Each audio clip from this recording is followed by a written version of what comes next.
Good morning. This is Sharon from House of Prayer. I'm here with the prophecy given to Bertha Dudde on July 2nd, 1963, entitled Guarantee for Receiving the Truth.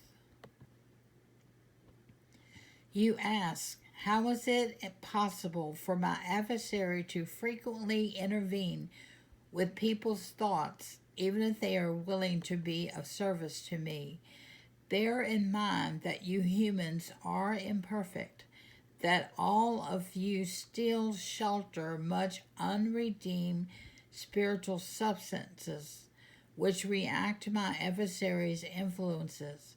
If you don't unite yourselves so intimately with me that a protective shield is erected, which my adversary cannot and will be unable to climb, because he knows that I myself stand before this wall.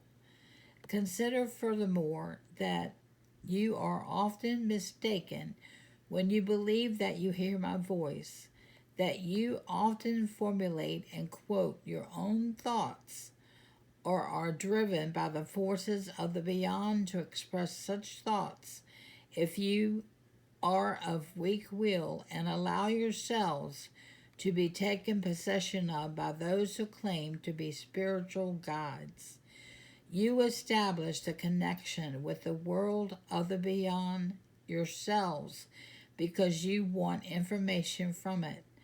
And although you hope that I shall be the provider, you are frequently lacking the preconditions which enable my direct communication with you.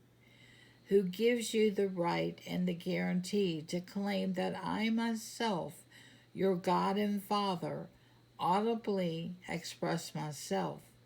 Don't you think that the concept audible communication by the Father is greatly abused? I certainly speak to all people who desire my communication. Yes, this communication will be felt by the person within himself. It is the voice of conscience which constantly advises him, which admonishes and warns him to comply with my known will and to refrain from all anti divine actions. I certainly speak to a person directly too if he has to accomplish a great task, that he will be able to hear me directly. Yet then I will also expect this person to fulfill all conditions which guarantee him to hear my word audibly. For the fulfillment of these conditions, also erect the said wall, which my adversary will not climb. In that case, he cannot intervene, then the purest truth from me is guaranteed, which shall subsequently be spread, for that is the great task which is linked to the receipt of the truth. I continually want to convey purest truth to earth, yet people themselves prevent the transmission of the pure truth as long as they are not completely permeated by the desire for it, and as long as they don't release themselves from the spiritual knowledge they already possess, but which prevents the influx of pure truth from me.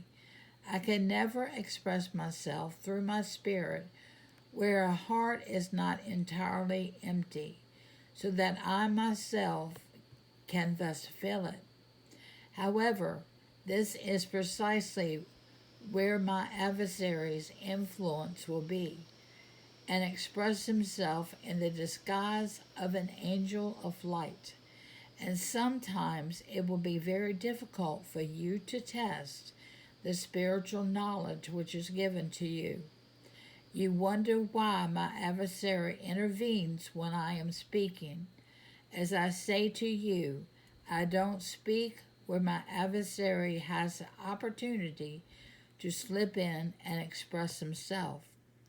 They are misguided assumptions to presume that it is my working which he can intervene with. Where I am working, the said wall is erected. For whenever I am working, the prerequisites are in place which justify the erection of a protective wall. And that is where my adversary will fight in vain. That is where countless spiritual guardians prevent his entry and drive him back with their bright light. And thus he will only ever choose those spheres for his activity which won't deny him entry.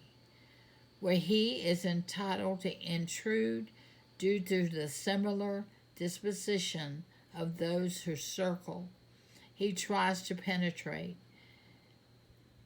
Negative thoughts alone suffice to motivate him into misguided thinking, which he tries to transfer on those who are willing to accept spiritual infiltrations. And that will always be the case when all the people come in together in order to receive spiritual statements. Are you in the same spiritual state, and thus the defense against immature forces is not guaranteed? If I say time and time again that I speak to all people who desire my word, you shall not conclude from this that you will audibly hear my divine voice, but that I speak to every person's heart, and that he need only listen within himself in order to be able to understand me. To hear my word audibly requires such an exceptional high degree of maturity that this only happens very rarely, and then it will be in connection with an important spiritual mission too. If you therefore hear a person speak and believe that you hear me, myself, i.e., that you hear my voice directly, then you will generally be mistaken, although it is possible. But then it will not and cannot happen within a large circle, because not all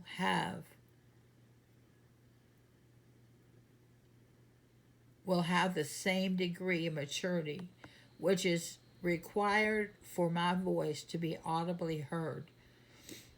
And you can